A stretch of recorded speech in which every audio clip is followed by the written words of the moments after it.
I'm sorry I was late today, but I was finishing up my homework. I'm interviewing for the Cleveland Browns job, and I had to write an essay why I would like to be Cleveland Browns head coach, and I had to take two personality types.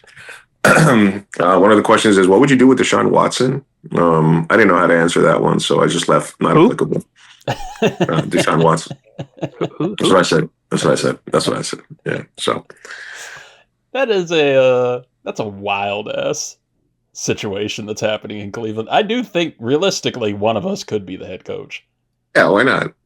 If Why not Philip all Rivers three? can Why coach not all of us? Buffalo, we could be the brave trust in Cleveland. Between the four, the four of us on this show, we could easily have. I mean, we have a head coach, OC, DC, and a special Yeah, teams coach, and we'll figure it out. We could rotate if yeah. we need to, and just Scott could be our scout. You We know, just put all of our names in a little jar and just like shake I out. can who gets I can which- see Every me week. me and Zoo in the booth calling offense and defense, and Reid on the fucking field, fucking doing his thing out Is there, Ron fucking Rivera.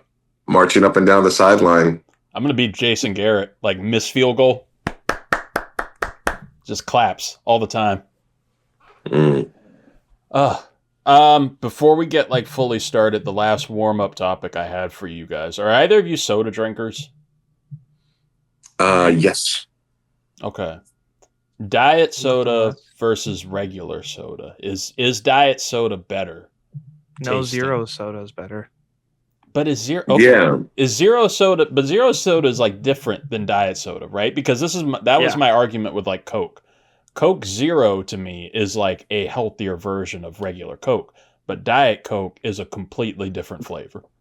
It's Yeah. like its own complete thing. Absolutely. Yeah. Okay. Yeah. So I'm yeah. right. Diet soda is like antiquated technology for diet soda, because we never had Coke Zero before. We never had aspartame.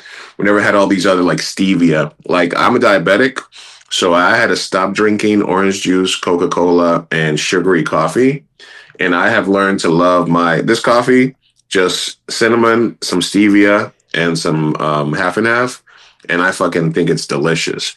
I had a sip of a regular Coca-Cola in a bottle, which I used to love for like 35 years. And I couldn't handle it because it was too sweet. And I will say, as a diabetic and a soda drinker my whole life, soda technology has come very far, and zero sugar ginger ale, Seagram's zero sugar ginger ale, the one with like a splash of cranberry, Yeah. it's like 5 calories, is like my favorite soda of all time right now. Yeah, that one's really good. And then like the zero sugar Sunkist and the zero sugar 7-Up is okay. Pepsi Max, and I got used to drinking Diet Coke, so I don't drink a lot of Coke Zero, but I think I'm going to transition over to it. But yeah, it's a great time to not have to have sugar in your soda. Yeah, I would like if I had to go based off of flavor alone.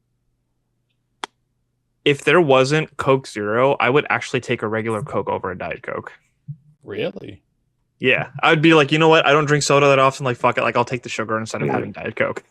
That's my mentality with soda too. Like, I don't drink it often. At most, I will allow myself one a week, if that ever. And like, even that I try not to. I got away from soda for two reasons, and I think the second reason you'll find funny. The first reason is because it would break me out, and I knew it was unhealthy. It was like very bloating and stuff, but I also like break out really easily whenever I drink soda. The second was because I worked at a daycare, and a third grader had once told me that I had a soda drinker's body. So Ouch. then I was like, I'm going to stop drinking. Is that like the PG equivalent of just like a beer belly? Yeah, I guess of telling me I'm like a fat ass or I guess. something. You look like you drink soda. Contrary opinion, I really like Poppies. That's kind of been my go-to. I don't think every flavor is great, but No. the ones that I like. There used to be a small like metal can that's called BAI. They have they still make juices, but they used to make like a bubbly soda that's like a 5 calorie Bolivian cherry soda, and they discontinued that shit. That got me so fucking mad until I started seeing the ice drinks, and then the zero sugar ginger ale, which is my favorite right now. There's always something that you love and it gets discontinued, and you see it in like a new form of something else like a couple years later, Yeah. but it's just never the same.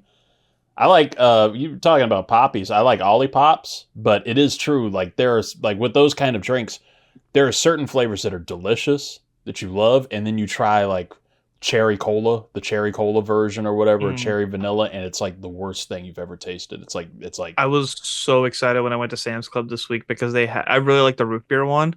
So they had one with root beer, orange cream, and cream soda. Yeah. And that's good. I will say that when I was going to the movie theaters before I discovered the ginger ale, the grape Sprite from those freestyle machines at the movie theater hit like a fucking truck. That was my go-to. I go for the tropicals. Grape Sprite was my shit.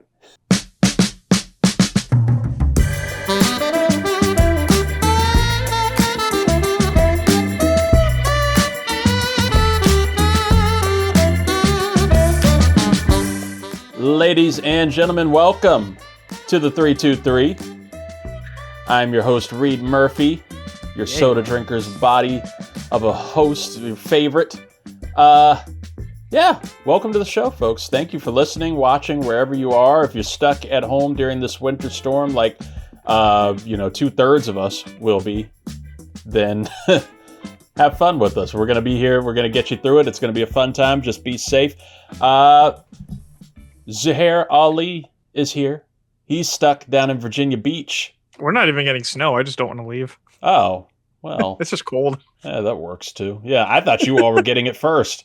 I thought No, there's like this. We have this conspiracy theory that the Navy must have like a weather bubble around the Hampton Roads area because it's literally just going around. That's lucky as hell. Okay. Yeah. Well, I'll take it. The other person who's not going to have any sort of trouble like that is the big chief burrito himself, Luis Martinez. Hello from the West Coast. Once you get tired of blizzards and fucking 30-degree weather, this is where you end up. And the Jets. And the Jets, yeah. Nobody wants to coach. You say 30-degree weather. We're actually currently in my zone. We're at 20 right now in Fredericksburg. We are at 20. It feels like 13. Let's look at how it's going to go from here. The snow is supposed to start around 5 o'clock a little bit, and it will dip down to, just so you can love it with me, 17 degrees by 8 a.m., and it won't get above freezing till about Thursday or Friday. For the record, fuck the snow and fuck the ice. You know what I'm saying? We are getting snow. Yeah, fuck snow, fuck ice. Fuck ice a lot. Fuck snow. Fuck them both. Yeah. We don't need either of them. It's been really frustrating last couple of days of people like switching the conversation between ice and the weather because I can't tell when they say ice. It's like, oh yeah, did you hear about the ice in this area? It's like, it hasn't even started snowing yet. I had to get some de-icer earlier from O'Reilly's, and somebody asked me if I was trying to be funny. I was like, no, I need de-icer for my car. Folks, outside of the political realm, we eventually we'll talk things out, but there's too much going on right now, and certain as a mostly brown show, we can only be so comfortable talking about certain things with comment sections and all. So we're gonna stick to sports for right now. Yeah, and it's because it's been a big week. It's been a fun week in the NFL. It's been a fun week all around in sports, and in this in between time between the championship games and the Super Bowl, instead of Super Week per se, we are going to catch up on some other things like the Oscars and movies and some NBA talk, some MLB catch up and everything. But for now, it's all NFL. It's all football. It is even a little bit of college football because congrats to Fernando Mendoza and the Indiana Hoosiers on their first college football championship. Future Las Vegas joy he's going to have before being a Raider. Oh my God, yes. But hey, he'll be a Raider, not a Jet. That's why Dante Moore took himself out. He didn't want the championship. He didn't want it. He did. That's a pro move right there by DJ Moore. Yeah, he'll be number one to the Jets next year. or number 3 or number 7, wherever they have You're not getting out this. Listen, I saw a report. Out of the Jets, the Wizards. I saw a report that the Raiders might not take Mendoza, and that blew my mind. So I have no fucking clue.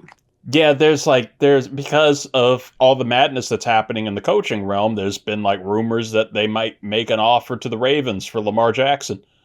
Where then the Ravens would move on and go to get Mendoza. We don't know anything that's going on. And I mean that in 2 major coaching news, that's happened in the last couple of days. One, earlier this week, the Buffalo Bills fired their head coach, Sean McDermott. I'll get you guys' opinions on that in a second. But by things that we don't know what's happening, one, I'm not sure I would have fired McDermott, but I know for sure I wouldn't be hiring or interviewing Phillip Rivers as the potential replacement at head coach. That is one development that's occurring in Buffalo. They will be interviewing Phillip Rivers for the head coaching job. And then in Pittsburgh, after they fired Mike Tomlin, they have an update there. They have a new head coach. They have hired the larger white version of Mike Tomlin, Mike McCarthy. I brought that one up a couple of weeks ago. Yeah, we thought it was a possibility. He's a Yinzer. He's from Pittsburgh. It's his lifelong favorite team. So I figured, yeah, an interview makes sense. Like they'll give him an interview just to talk it out. But to me, man, McCarthy would have made a lot more sense for a team like Arizona, Tennessee, Cleveland, one of these teams that's not going to be like a Super Bowl contender anytime too soon, but they just want to win games. And he's a good culture setter. He's a player's coach. He can at least get you, to like these 10 to 12 win kind of seasons and stuff. He might not take you all the way, but he'll at least get you in a better place than you were before, and then you can move on. To go to Pittsburgh, it just feels like to me a confirmation that they weren't ever going to fire Tomlin. That Tomlin had to pull himself out because he loves that team more than the Rooneys do. And he knew that he wasn't getting the job done in Pittsburgh. Instead, the Steelers brass, it shows me, if you're hiring McCarthy, that you're still delusional and thinking that team can be a winner. That team and you still believe in Aaron Rodgers, mostly because, Right. That means instead of doing the smart thing, which to me would be moving on from Aaron Rodgers, maybe taking a punt year on like Mason Rudolph or Will Howard that you currently have and drafting somebody in the second or something. And then, trading away guys like TJ Watt, letting Cam Hayward retire, doing the stuff that you should do to, get a better position and go back to the Steeler way in a few years. No, McCarthy signals to me at 62 years old that they want to win right now, and they think that they can, and they think that the former Super Bowl winner can do it, which we talked last week, John Harbaugh going to the Giants. These coaches that have won Super Bowls before, no coach has ever won a Super Bowl with 2 different teams. So obviously, odds are somebody will break that eventually, but it might not be anytime soon, and I definitely don't think it's going to be McCarthy with the Steelers. Maybe I'll be dead wrong like I was with Liam Cohen last year to the Jaguars, but not entirely a fan. Outside of that hiring, we also saw still nobody to the Browns. We talked about it in the pre-show. It could be any of us. It could be all of us that will be the head coach of the Browns at some point. But the Baltimore Ravens, they hired Jesse Minter. He's the defensive coordinator from the LA Chargers, comes from the Jim Harbaugh tree. So I guess that's not awkward for them. But yeah, Jesse Minter will be the new head coach there, defensive-minded coach, and we'll see who the offensive coordinator hire is going to be. It could be any of the guys that they interviewed before him, like Cliff Kingsbury or Matt Nagy. Speaking of Matt Nagy's done with the Chiefs as their offensive coordinator. They have gone back to the Eric Bieniemy well. And Eric Bieniemy is back. He will be the offensive coordinator in Kansas City, which means more old people might stay around, like Travis Kelce. Back in black, baby. That's right. The Falcons, they hired Kevin Stefanski. We already brought up that the Giants hired John Harbaugh. The Miami Dolphins, they hired Packers defensive coordinator Jeff Hafley.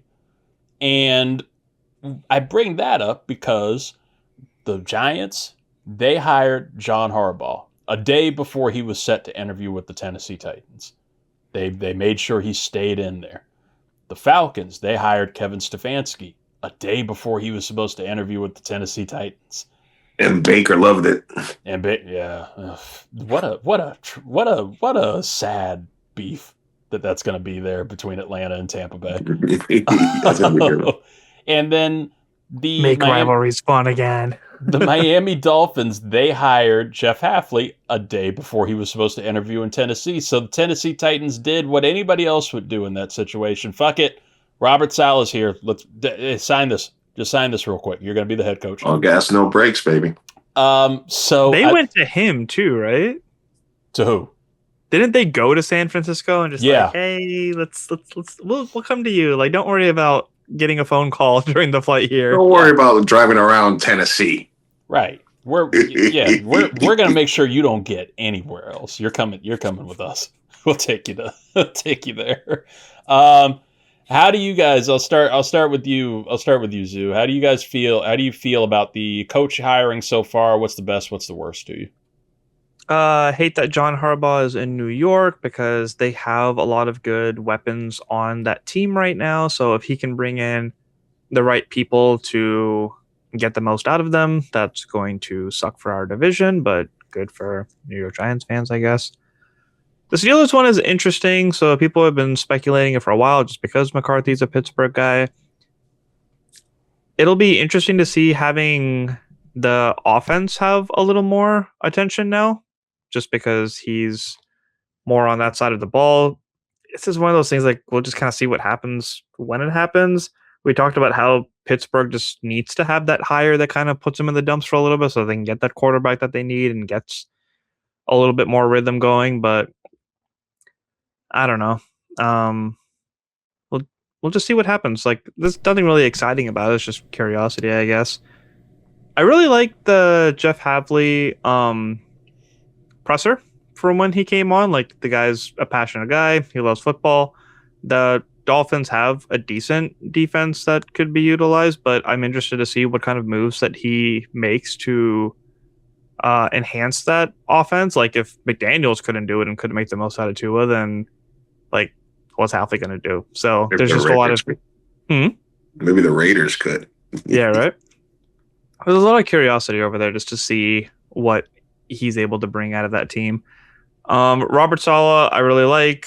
I've liked him since he was the DC for the Niners the first time and deserved better in New York. But, you know, he showed in this playoff run right now that he's worth that gig and can bring the best out of the players that he has available to him. So the Titans had a decent defense, but it just kind of got washed away with having the number one pick and how bad they were and not being able to win games. So hopefully he can give that team a solid defense so that the offense can be average while they build weapons and build around them. So I think this is the one that I'm most fascinated with out of all of them. Like, I'm optimistic for the Titans, and that might just be because one of my favorite cousins is a Titans fan. So I want him to experience joy. Stefanski, let's see if he can actually unlock all those weapons. Like, you can't have Bijan Robinson and Kyle Pitts and Drake London on the same team and be as inefficient of an offense as you are. So let's just see what he's able to do with all those pieces. And I don't know anything about Minter to really have an opinion on that one. I'm curious to see what the Ravens were thinking. Is he actually going to bring someone in to make the most out of Lamar? Is that the move, is to trade him and then just kind of start over with a whole different perspective and outlook? There's a lot of intrigue more than there is excitement, but a lot of the gist is we'll see. Well, like, I want to I like every point that you made. I want to put a bookmark in it, and you can start making the list now if you want to do it today. I want a ranking of your cousins, maybe your top five favorite cousins, and we will put that out publicly at some point for the Titans fan. While you're making that list, Luis, I want your thoughts on the same of, you know, the best and the worst and the coaching hirings, but also how you feel, how Titans fans like Ray Dub and Zoo's cousin should feel, about the Titans hiring Robert Saleh as head coach? And I think it's all dependent on who runs his offense, because he's a great motivator. He'll get everybody hyped up. Everybody will be coming to the game hyped. He's got a great mentality. He's a coach that'll wear on a team after 2 or 3 years if they're not successful, because of how intense he is. So he's definitely a change of pace guy. He's definitely somebody that's going to change the intensity where the players will buy in, especially the defense. But if he doesn't have somebody to come in and work with and have Cam Moore take the next step, then they're just going to be middling for the next couple of years. That's my take on him. As far as the rest of the hires and fires goes right now, the ones I'm more interested right now in the assistant coaches, and that is kind of very interesting. The Jets waited until January 24th to clean house on all their other coaches today because they're a shit franchise. And literally nobody wants to interview to be defensive or offensive coordinator for us. And now they've come to the point where they're talking up and putting out stuff about their interim coaches and how they're a rising star in the ranks just because they're going to inevitably have to rehire them to be major coaches. My favorite one has McDaniel going to the Chargers. I think that is probably the softest landing spot for any coordinator right now. You leave Miami and you land in LA. Where's a guy from Miami with a bunch of swag gonna go if it's not Los Angeles? I think that's a great move for the Chargers, especially since the Raiders don't have a coach yet. We don't know what the fuck they're going to do with their first pick. Hopefully they do the smart thing and they trade for Murray or Tua, because they don't really need a quarterback at number 1. That's what I'm saying. Let that quarterback slide to number 2. And I'm also interested in what the Buffalo Bills are going to do, because there's an outside shot that they end up with Brian Daboll, the Giants ex-coach, which will be a boom boom for the Giants of losing Saquon to the Eagles and him winning the Super Bowl, and then firing Daboll, who is inept, and then Daboll all of a sudden getting to work with Allen, with like an incredible quarterback, which would be very interesting. So I'm interested in seeing what happens there, what happens with the other hires. I do think that, and also LaFleur getting the re-up from the Packers, which I thought was interesting, because I thought, much like Pittsburgh, this is a situation where maybe it was time for a different voice. And you were kind of thinking maybe he steps down, takes a year off, and then becomes a hot candidate. So all I know is the Jets begin the March for Arch, and I hope that they go 1-16 this year, because there is no hope. And also, you can't turn the guy who coached the defensive backs to a record 0 interceptions in a season, who you then made the defensive coordinator, and tell me he's a rising star in the coaching ranks, because you're inevitably going to have to rehire him to be defensive coordinator next year, because nobody wants the fucking job. It's a heady play. It's a really heady play to do that. It's 40 chess. I'm with you guys on a lot of it. I'm very interested. The hirings are all interesting for the most part. I am very intrigued by the assistants. I'm very intrigued by these teams like the Titans and, Robert Saleh, the Ravens and Jesse Minter, any of these teams that hire defensive-minded head coaches and have these promising offenses or promising young stars on offenses. Who are you going to hire, as your coordinator there? Who are you going to hire to help you scheme all this stuff? The one with the Titans is the most interesting to me, because it could go either really well or really wrong, because the talk has been Brian Daboll is all in on the Bills head coaching job. That's what he wants. He really wants the Bills head coaching job. He really wants to get back there to Josh Allen. If he can't have that, then he is set to take the Titans offensive coordinator job. And it's just going to be an army of high energy bald men running the Tennessee Titans, and that should be fun. I think that offense would be he would be really good for a young. He's proven he's very good with young rising quarterbacks. He did it well with Josh Allen in Buffalo. He did pretty well with Jackson Dart there in New York, and with Daniel Jones the first year or two that he was there in New York. The other option for the Titans apparently right now is Arthur Smith. And they're looking at Arthur Smith again as their offensive coordinator, potentially under Saleh now that he's, free agent. Oh my God! If we end up with Arthur Smith as a Jets coordinator, I don't know what I'd do. You very well could. Maybe he doesn't want it though. That would hurt me a little bit. The Miami Dolphins with Jeff Hafley, they've already, he's a defensive-minded coach. They hired Bobby Slowick as their offensive coordinator. He was the one.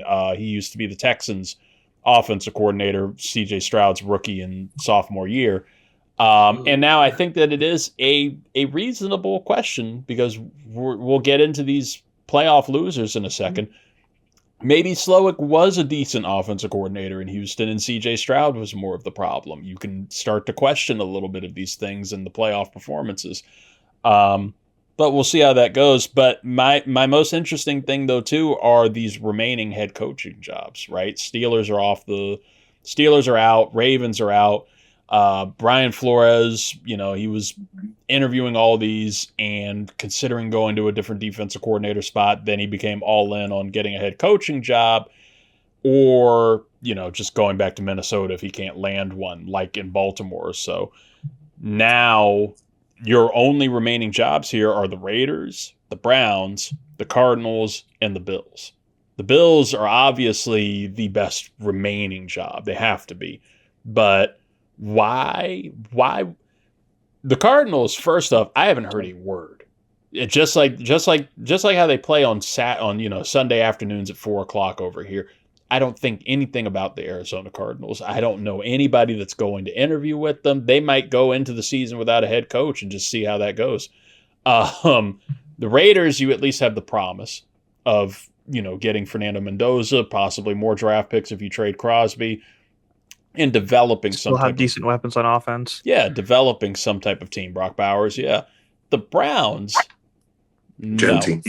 That's the team you don't go. Mike McDaniel turned down the Browns head coaching job to go be a coordinator elsewhere. It would make more sense. And it's to the point that there's been jokes about Deion Sanders saying that he would only coach an NFL team if his son is on it, if Shador's there.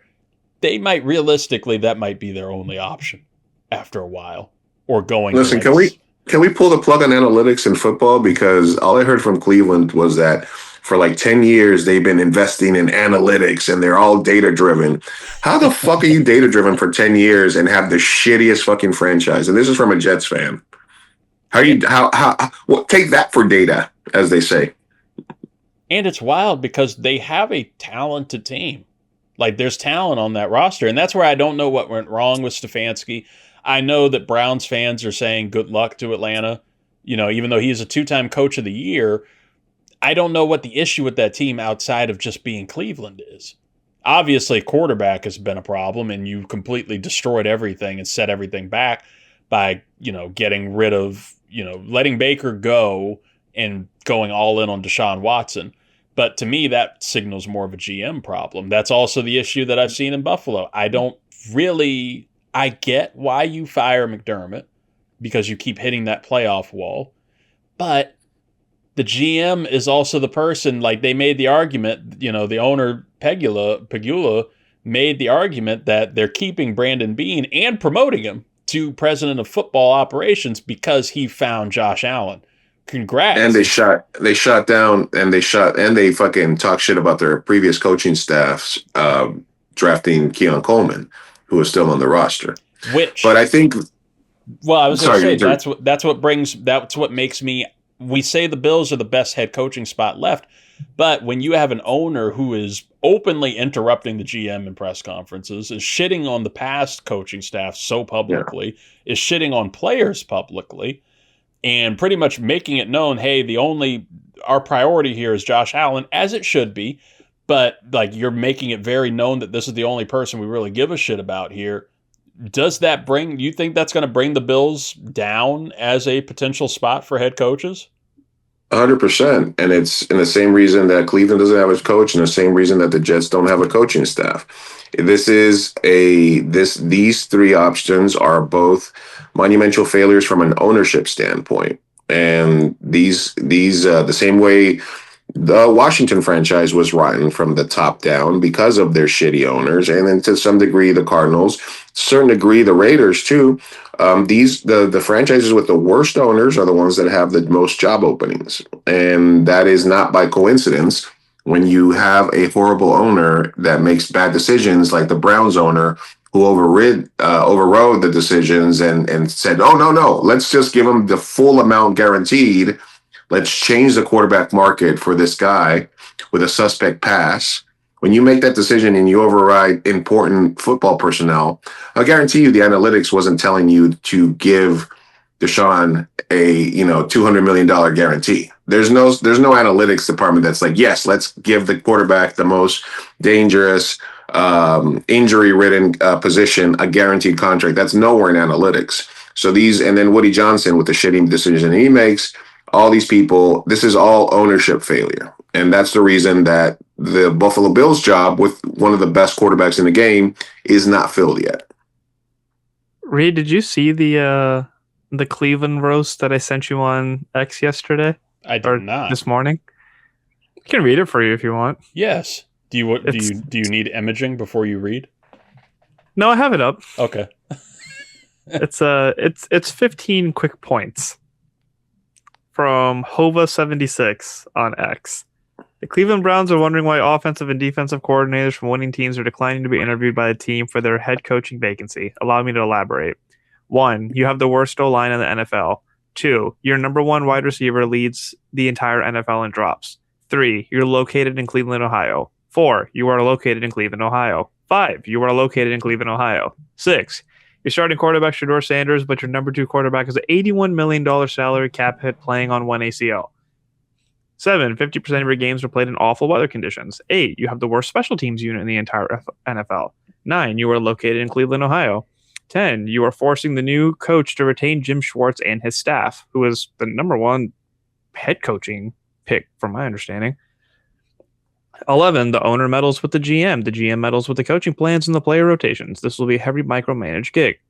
12, the new coach will likely be fired in 2 years if the front office can't fix this atrocious O-line that nearly gets the quarterbacks killed every year. 13, you are located in Cleveland, Ohio. 14, it would be silly for a coordinator from a winning organization in a beautiful city to even consider taking this job. Los Angeles? You actually called a dude from Los Angeles and asked him to interview for a job in Cleveland. His wife would leave him. 15, you are located in Cleveland, Ohio. I literally felt depressed each time that I walked from the parking lot to the stadium. I cannot imagine showing up there every day for work. I'd probably OD on Zoloft and stadium hot dogs. But they do have Harold Fanning Jr., Myles Garrett, and the Rock and Roll Hall of Fame. I've heard good things about the Rock and Roll Hall of Fame. They're in Cleveland, Ohio. It is in Cleveland, Ohio. Cleveland rocks, man. I was going to say, have you been to Cleveland? Is there any proper argument to live in Cleveland? Here's I could be the head coach of the Cleveland Browns on Madden because I'm still trying to decide, but I don't even want to fictionally live in Cleveland, Ohio. And you just transfer the franchise like right away, first year. I might. How much longer is this Watson contract? Like, when can they finally get out of it? I think if they got $81 million, it's probably 2 years. Yeah, I think they can. 2 more years? I think they can reasonably get out. They can get out of it this year if they eat a shit ton. No, yeah, when can they get out of? Right? When can they get out of salary cap hell with it? I think 2 years. Yeah, 2 years. Unless they do, I think they can do I don't think they can do stretch and wave. No one in their right mind is taking a job over there until they might that's have. Gone. Yeah, unless they're already there. Unless you're already the defensive coordinator and you're already there and you're like, fuck it, we ball. Yeah, but you're not going to attract outside talent until that's gone. No. Like, it is impressive what Stefanski's been able to do with the pieces that they do have. And they are some solid pieces in Myles Garrett, which why he stayed is baffling. And they're tight end prospects, but analytics is less important in football than any other sports too. And it's the thing too. Like you bring up those players, and then they have a defensive rookie of the year nominee in Connor Schwezinger. They drafted a really good defensive tackle last year. Like, the defense can be incredible. We saw that this past year. And the offense, there are pieces there that make it really nice, but like you just can't trust that team. You can't trust the organization to not fuck it up eventually. And maybe if they really want to bite the bullet, they could do the Russell Wilson Denver thing, where Denver just ate that contract because they didn't want to deal with it anymore, and they just ate the salary cap penalties and everything that came with it. And it worked out, but that might have just been, the exception to the rule there. So the benefit of doing that is that you have 2 second-year quarterbacks in Sanders and Gabriel. You have the opportunity to bring somebody in that can at least mentor them and help develop them and have a veteran in the room that can actually contribute other than this salary-eating mope that's just on the bench all the time. Like, it's really Deshaun Watson who at this point. Who also seemed to hate football when he did play. Because he could not have given a shit more when he was playing. I've never watched somebody and actually been angry watching them play since like Jamarcus Russell. Yeah. Or they could get Joe Flacco. Wait. Yeah, they already did that. Yeah. They just keep trading him around the division. Just keep bringing him back and then... What was it? 8 quarterbacks on their payroll? Yeah. Something like that. And that's the problem I think that's happening in Arizona right now is they're going to settle on somebody cheap because their owner is incredibly cheap, and they're currently still paying Cliff Kingsbury as their head coach. So, yeah. The biggest question with that opening is it's the same with Tua. Like, what are you doing with Murray? Because Gannon was like, why would we look for a quarterback? Like, we have a quarterback. We don't need to. But it's like, And that's where I've looked. It's going to be interesting because I've gone through Cardinals Reddit and a lot of those, those people who like really go through the finances of it all and are saying like, obviously everybody keeps putting him as a trade candidate, but they said realistically with his cap hit and the amount that it's going to take, like you're either going to be trading him for like a 7th round pick or a 6th round pick because of the amount of money that the other team is going to have to take on. Or if they just really want to be done with it, more likely they're just going to have to cut him and eat some of the dead cap, and he'll just wind up being a free agent. And he'll get paid because he'll be definitely the best quarterback in free agency this year. Yeah, Jets will pay him well. Oh my god! But you have people like Malik Willis and Mac Jones having little resurgences right now. Like, and the Cardinals just take a chance on one of them. And Mac Jones isn't even going to be available because he's still under contract with the 49ers. And they asked Kyle Shanahan, they were like, hey, do you think you guys are going to, trade him? And they're like, I would like to not do that. Yeah.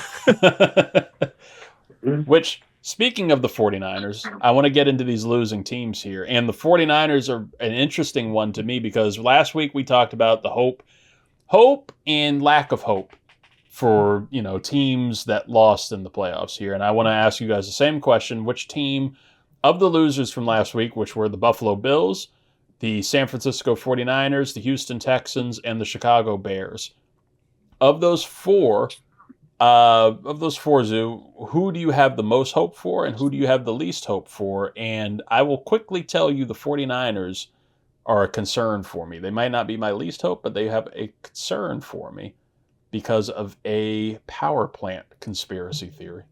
Oh my god! Can we just go straight to that? Can I answer the question later? Yes, I was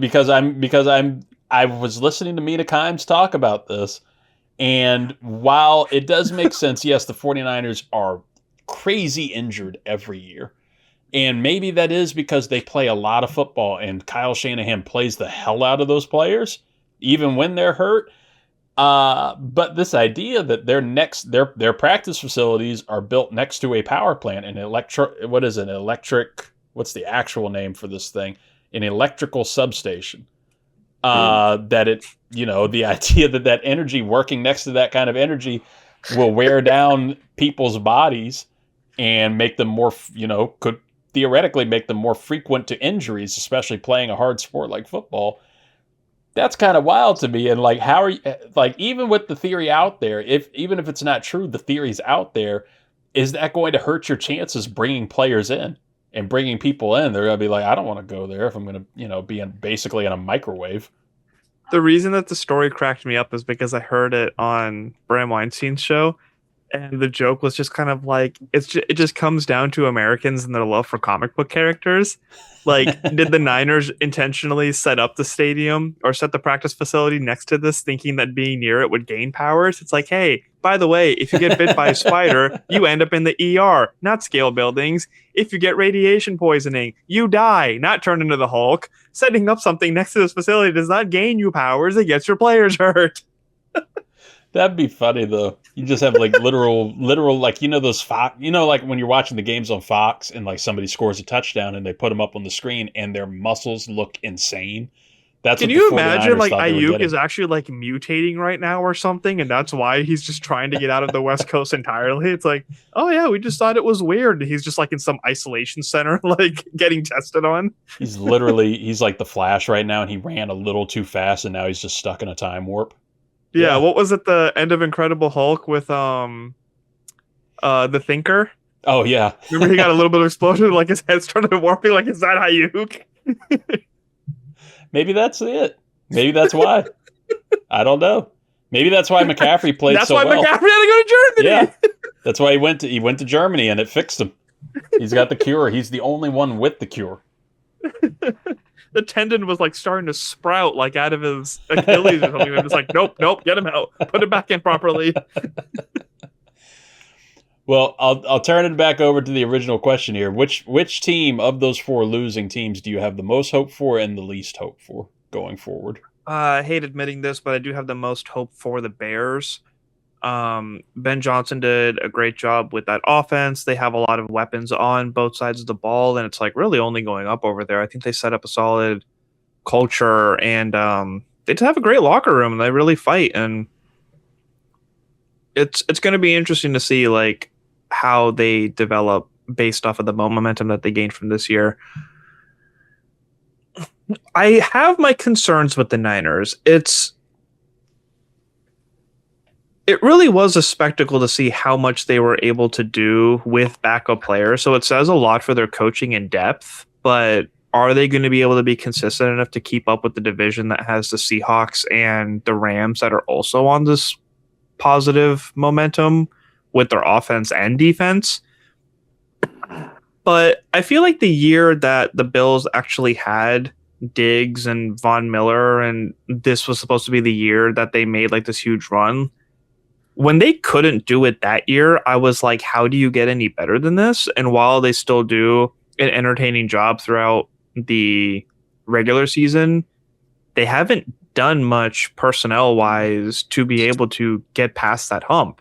Whether that be Allen still needing to develop a little more and maybe maturing to actually being a pocket passer and not taking these superhero-type hits and needing to put the whole game on his shoulders, and now knowing kind of what's going on. I think we've been so blinded by what Josh Allen is able to do that we're kind of like, we hadn't really thought about all the behind the scenes until just now. So is the owner going to interfere with whatever new coach comes in?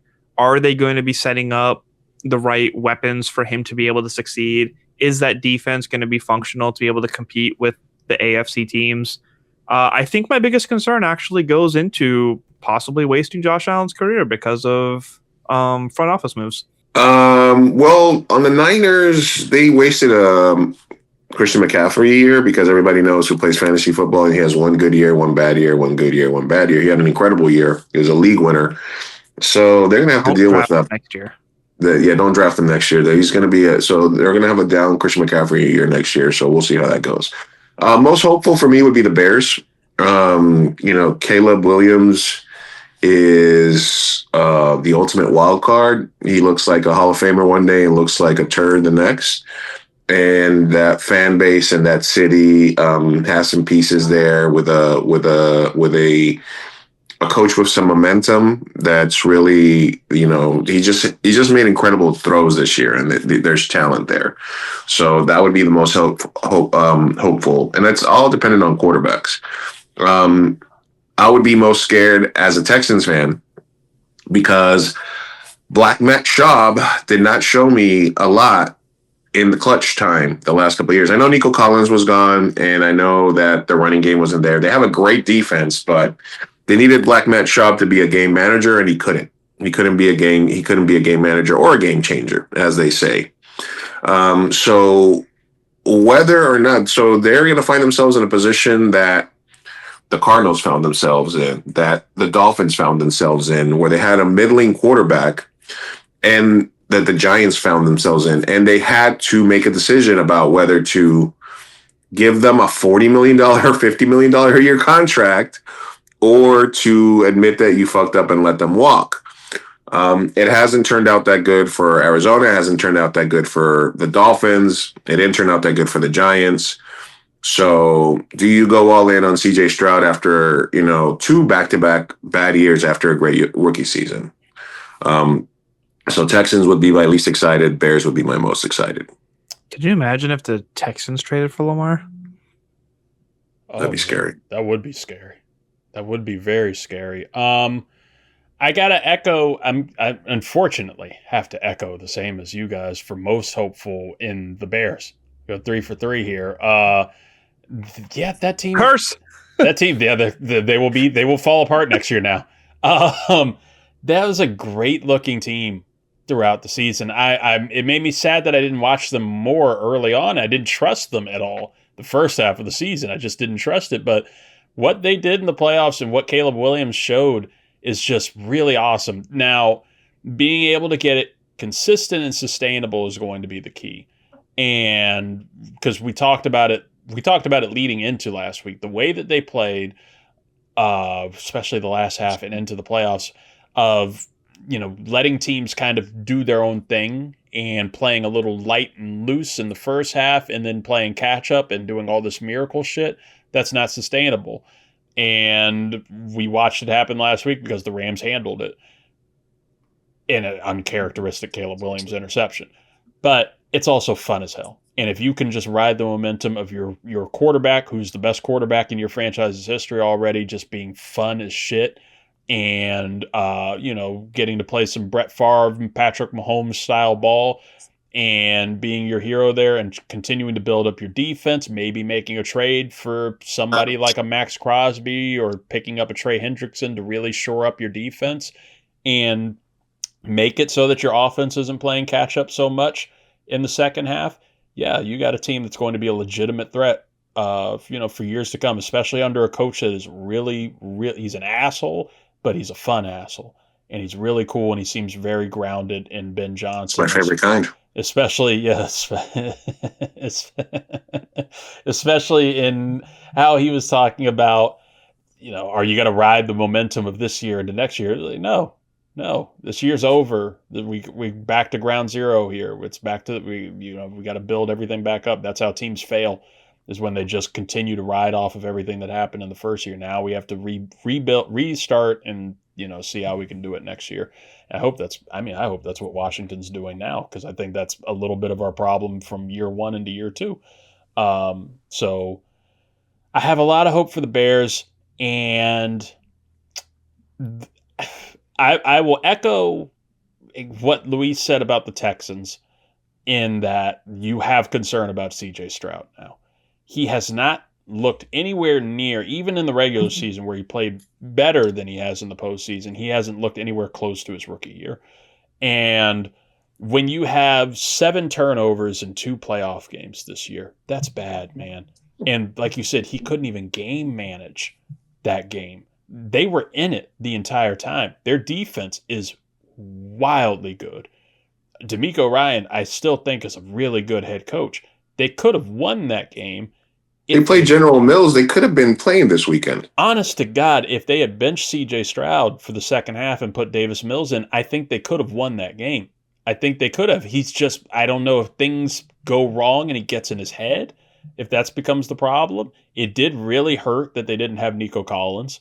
And I think that would have changed some things, because none of their other receivers, that Hutchinson, Johnson, they weren't catching shit. I don't even know where Christian Kirk was throughout that game. And it'll help next year getting Tank Dell back, so you have a little bit of hope, and maybe you fix things. You just go, you got to change some shit up and get CJ back into it and not have him in his head going into next year. You could still do something. The Bills concern me. I will say that's the team I have the least hope for. going forward there. I think their window is already shut going into this season because it's an awful roster.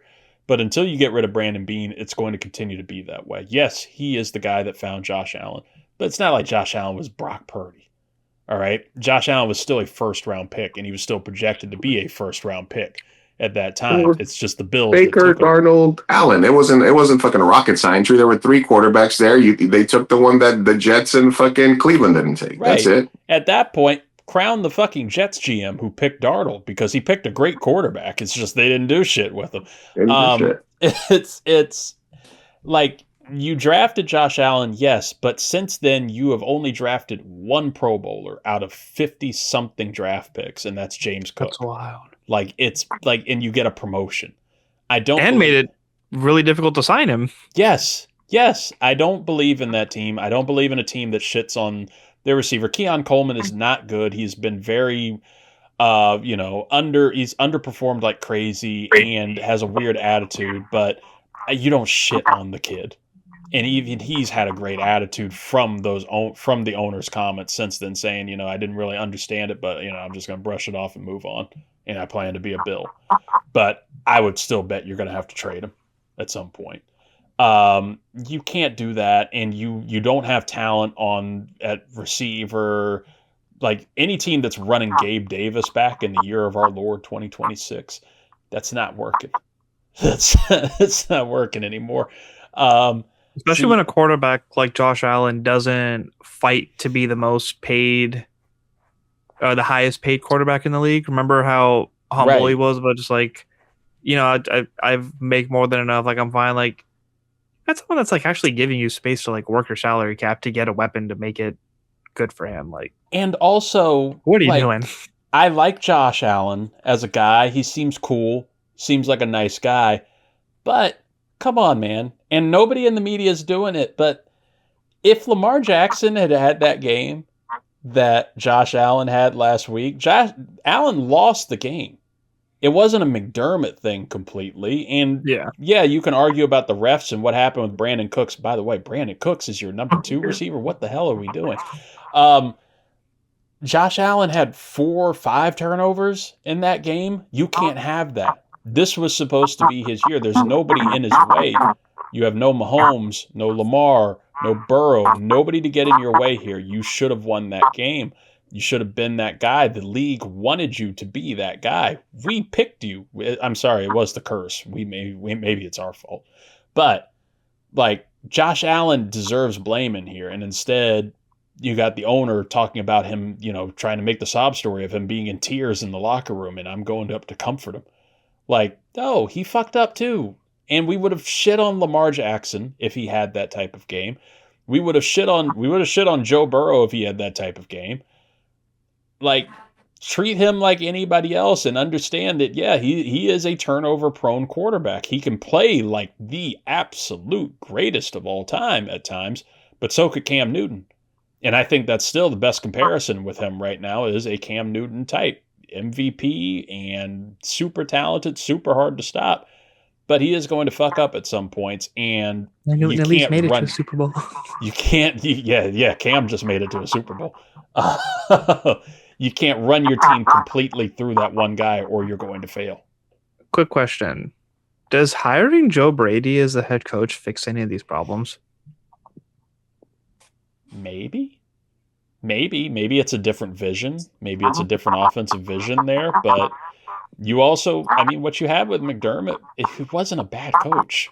And like the way that Pagula made it is like, he was like a terrorist of a coach that ruined their franchise or something. He's the one that saved their franchise. They hadn't done shit for decades at that point. And he brought them back and made them a perennial contender. So yeah, it got stale and you need somebody else going on, but I just hate how they handled it. Also, you have the Patriots in that division. They've taken the division back. And who knows if the Dolphins get their shit together at some point. It might not be next year, but it's not getting any easier in the AFC because then you have also the Chiefs if, Mahomes gets back to normal at some point. You have the Bengals if they get their shit together until they get rid of Zach Taylor. the Ravens and Lamar and all this, plus the new blood in, the Patriots and the Broncos and the Chargers maybe. So it's going to be tougher and tougher. Jets, you'll get 2 wins out of every year. McDaniels is officially a Chargers, right? He is with the, and it's why I'm glad we didn't go for him.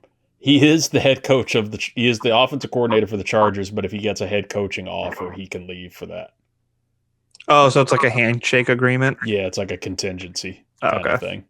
And I think he's still interested in the Raiders job, which would be really good for him. Yeah. All right. Well, guys, that's the losers. We have one more Sunday of multiple NFL games, and then it's... I do have one more coaching question for you before we go to that. I would love to hear that. Do you have any takes on the Eagles not being able to land an offensive coordinator? I do. Actually, I believe what's happening there is, why would you want to go there?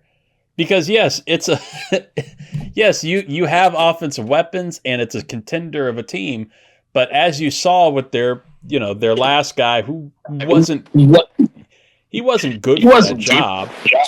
Oh, I heard myself really well there. He wasn't good for that job, but like, why do you want to go there to a fan base that is very passionate to the point that they're awful and they will egg your house? They egged his house, 4 weeks into the season because the offense isn't looking to their high Philly standards. So yeah, why, they have to keep hiring from inside because nobody on the outside wants to go there. And I think it's an awful culture. Mm-hmm. It looks like a bad culture that Nick Sirianni has set up. It's nice and it's fun when they're winning, but if something's going slightly sideways, it seems like it gets toxic real fast, as we saw with A.J. Brown and a couple of drop catches and then people calling each other bitches between him and the head coach. So I wouldn't want to go there if I'm the offensive coordinator. Chip Kelly coming back.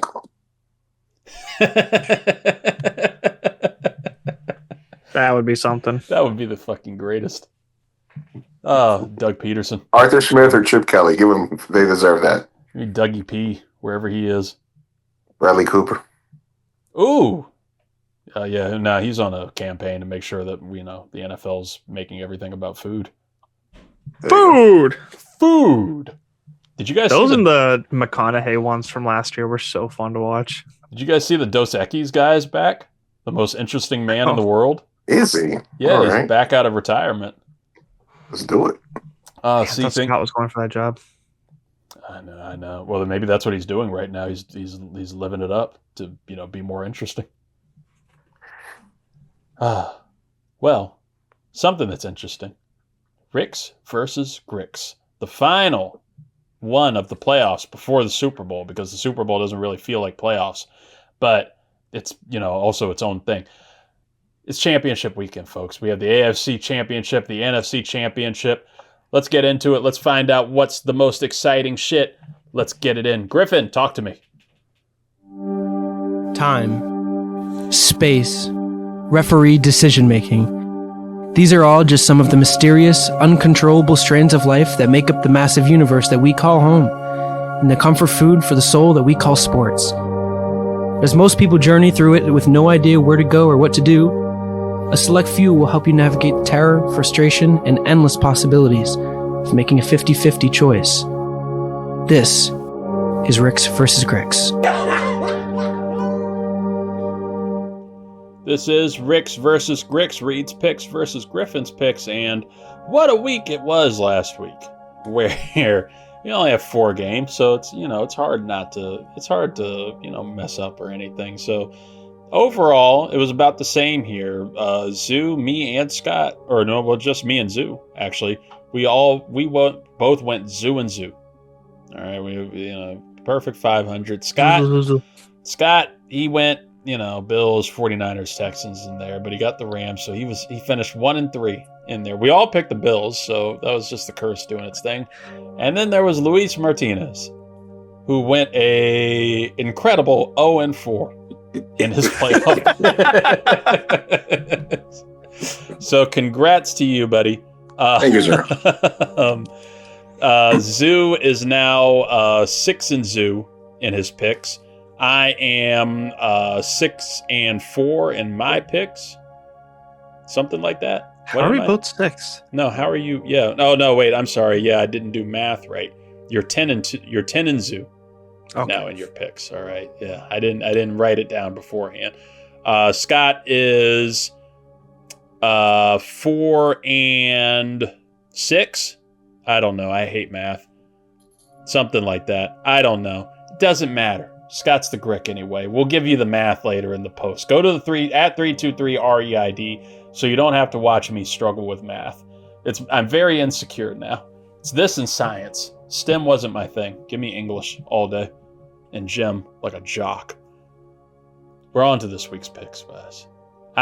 Tell me which game you guys are most excited for, which team you're most excited for here, because I've been against Patriots Broncos all week because have you ever seen two teams lose the same game in the playoffs, right? We had with Bills Broncos, where the Broncos win in incredible fashion in overtime, and then you find out Bo Nix broke his ankle, so he's out for the rest of the season. So you're starting. Do you think he really broke it during the game, or what do you think he was like playing on it, and it just it was already injured, but he just re-aggravated it?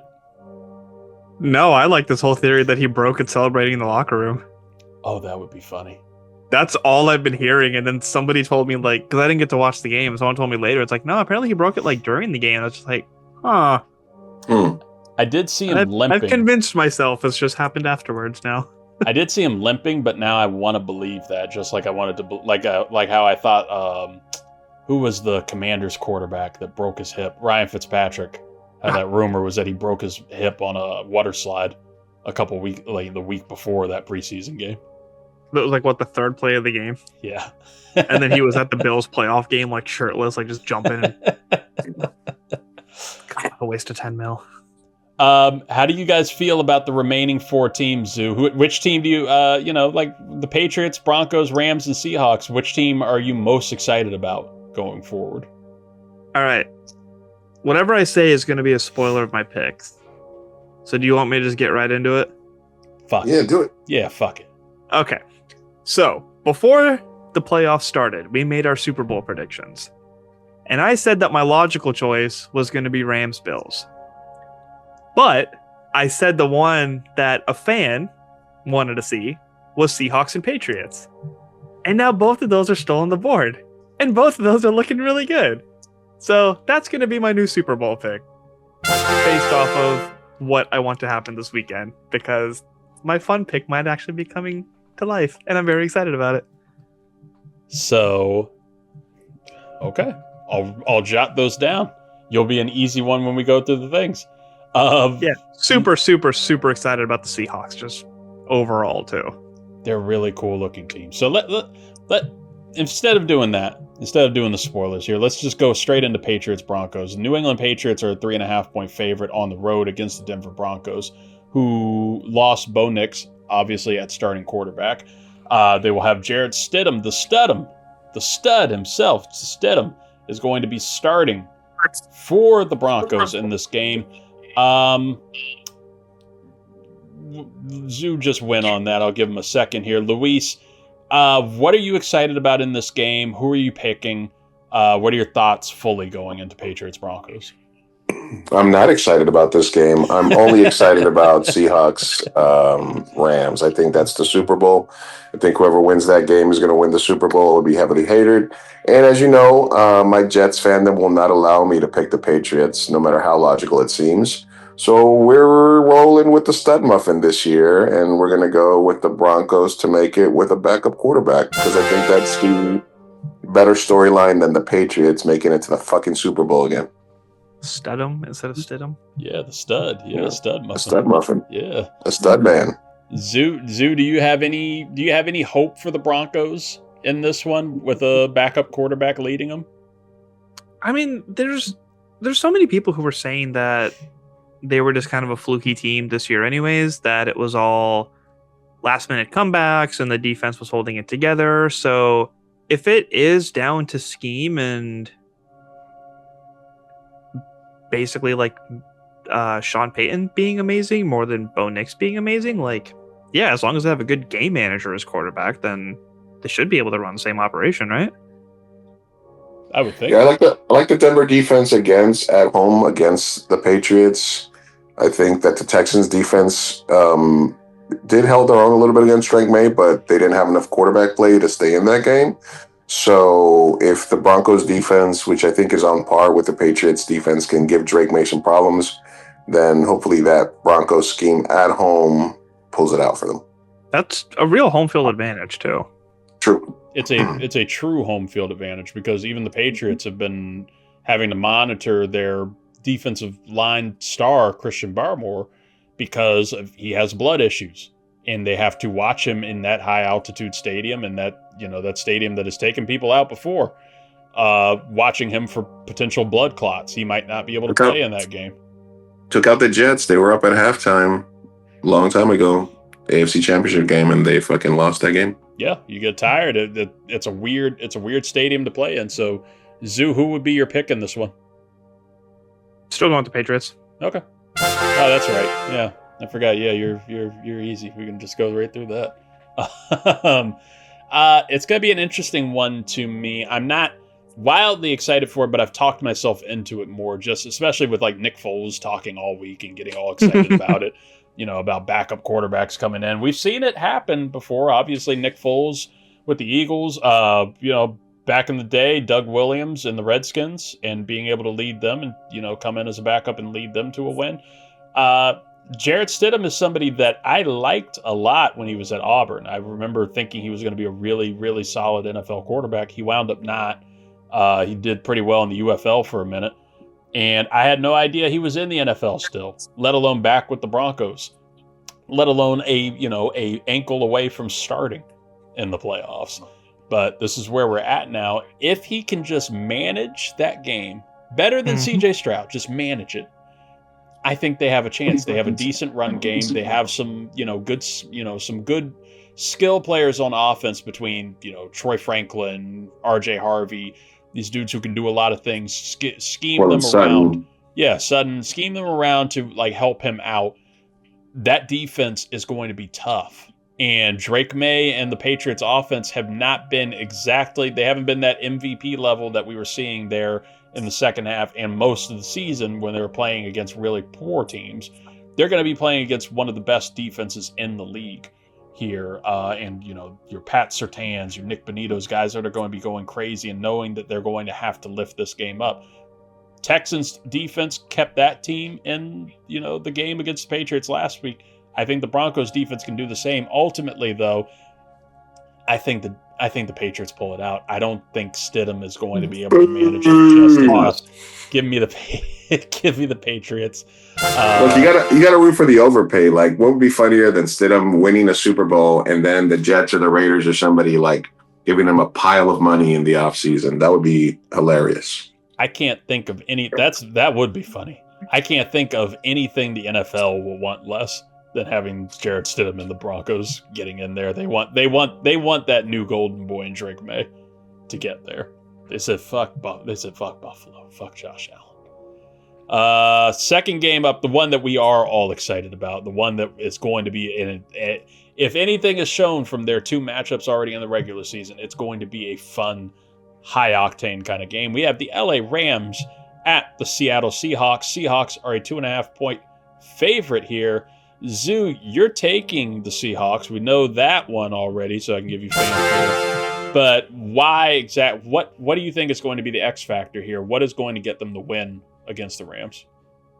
I think it really is going to be the defense. Again, Darnold just needs to be a good game manager. Stick to the book, don't make any stupid mistakes, trust in your running game, trust in your wide receivers, and just let the defense do the rest. It really will come down to that pass rush game and just putting pressure on Stafford. I think it might be easier to rattle Stafford. Well, I think the Seahawks are more likely to be able to get and hold the lead to keep that last minute comeback away from Stafford. They both have good defenses. They both have great wide receivers. It's going to be a shootout of a game, but the key to winning is going to be to start with an early lead and maintain that lead so that they feel like that they're playing catch up. Okay. I like they it. being the Rams. Yeah, I like it. Let's go, McDonald. Luis, who's winning this game, and what do you think is going to be the determining factor? Does Matthew Stafford get rattled by the 12th man? That's what it's gonna come down to for me. Stafford is the MVP. They're equally matched offenses. Can Darnold be a game manager and, like Zeus said, keep the team in the game, not make mistakes, not throw interceptions? If Darnold starts to see ghosts, if McVay confuses him, then I believe that no matter the conditions, Stafford will be able to come back. If it's close in the fourth quarter, I think the Rams have it. I think the only way the Seahawks win is like if they said, if you take a lead early, if it's a blowout, if at halftime they're up by 21-27 and the 12th man is rocking, then it just becomes a coordination and Sam Darnold goes to the Super Bowl. But I believe in Matthew Stafford a little bit more than I believe in Sam Darnold. And I'm going to take the Rams. Yeah, at the end of the day here, I think it's going to come down to the last minute no matter what.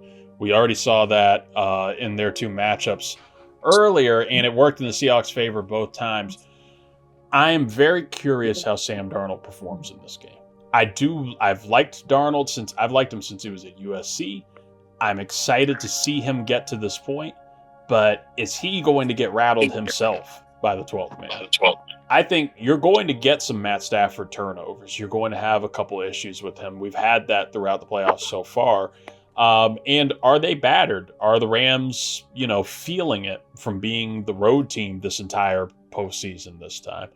No matter what, that team is hungry. Both are. The Seahawks defense is insane. It's incredible what Mike McDonald has done with them. They get a crazy rush rate going there, and there's not really too much injury issues with either team. The Seahawks did lose a big piece in Zach Charbonnet. He is going to be out for the rest of the season, so you lose some of your two-headed monster at running back, but that's why you have Kenneth Walker. That's why you have the super talent there. Is he going to be, able to hold it down, and will the Rams allow it? Ultimately, I think it's going to come down to hunger here, and I think the experience of the Rams helps. I think Stafford is really trying to get one more in before the end of his career. He knows that the clock is ticking. I think he still has the ability to do it. I think the talent between Devontae Adams, Puka Nacua, Kyron Williams, what he's been doing in these playoffs is going to be just a little bit more than what the Seahawks are going to be able to do. But this is a very promising start for the Hawks.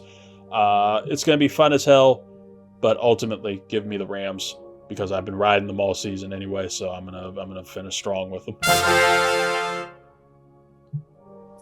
Does suck that they lost Charbonnet though. That part sucks. But I'm spicy. I'm excited to see how Darnold does. Maybe Darnold surprises me. I don't think the NFL wants Sam Darnold versus Jarrett Stidham necessarily, but it's whatever happens. We need to do a live Super Bowl pregame show. We need to do a Super Bowl stream. I'm actually and we'll let the people know get it as we get closer. But I'm very much more down for like a live stream kind of show ahead of the Super Bowl instead of like the whole Super Week. Just because I'm down. I barely have the energy to get one show. A little Sunday morning, like wake up and fucking talk about the game. I'm down. Yeah. Get a little Michael Irvin dust in, and we'll be hyped up for the whole day. Yeah. It'd be nice if we had like a lineup of sports fans just to hop in and give their takes on the game. We got plenty of people. Well, it's a Sunday. They got nothing else going on. Jump in. You got kids? Fuck those kids. Yeah, let's do it. Yeah. Let's do it. Open up the phone lines. W323. Get all those cousins in. Hey guys, I got to take off. There's people here, but I'll catch you guys next week and enjoy the games. We will do the same. Thank you, Luis Martinez, for being here. You check him out, SoCal Tattoo, if you're out on the West Coast. Zuhair Ali, thank you for being here. You can check him out, Upright Exposures. Go find him out there. Maybe. Did you want to hit that topic you missed last week? Which topic was that I missed last week? RFK 2.0. Oh my gosh! Yes, give me your quick thought. Yeah, give me your thoughts before we get out of here on the potential new well, not the potential new To stadium. not potential, the official new We've stadium. seen the renderings of the new stadium. How do you feel about it? Yeah, I think it looks gorgeous. I went to SoFi Stadium where it's the same architect and they have that translucent ceiling, and I think the natural light effect inside of a stadium looks really cool.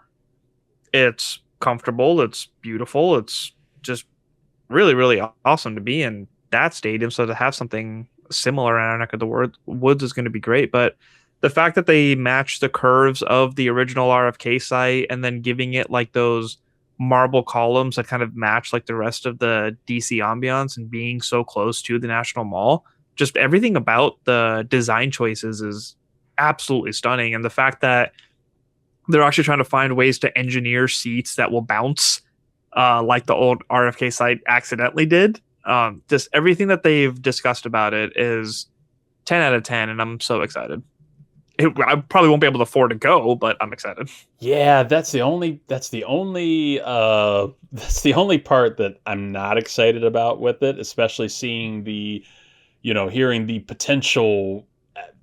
I think the season ticket for club level could be like 18 to 128,000 per seat, per ticket there. Based off the surveys that came out for the season ticket holders, apparently one of the things that came up was that they might have a seating session that's very similar to a lot of the European soccer stadiums where it's like it's still lower, but it's standing seats.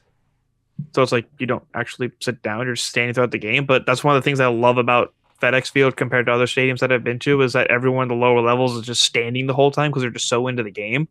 The Texans game wasn't like that. SoFi wasn't like that. What other stadium did I go to? The Raiders game, that wasn't like that. So the fact that there might be a space that could be more price accommodating where you're just standing is going to be a really cool balance to how expensive everything else is going to be over there. I like that you brought up the design for the bounce too, to like match because a lot of people don't know that was a thing at the old, Redskins Stadium at RFK was they would get so fucking hyped, man. That stadium was literally bouncing. The stands were bouncing, and it's funny to me. Like they want to bring it back, but they're like, "Hey, we got to design this," because it wasn't naturally part of the design there. Yeah, that was more of just like an unsafe thing that was really cool and fun. Yeah.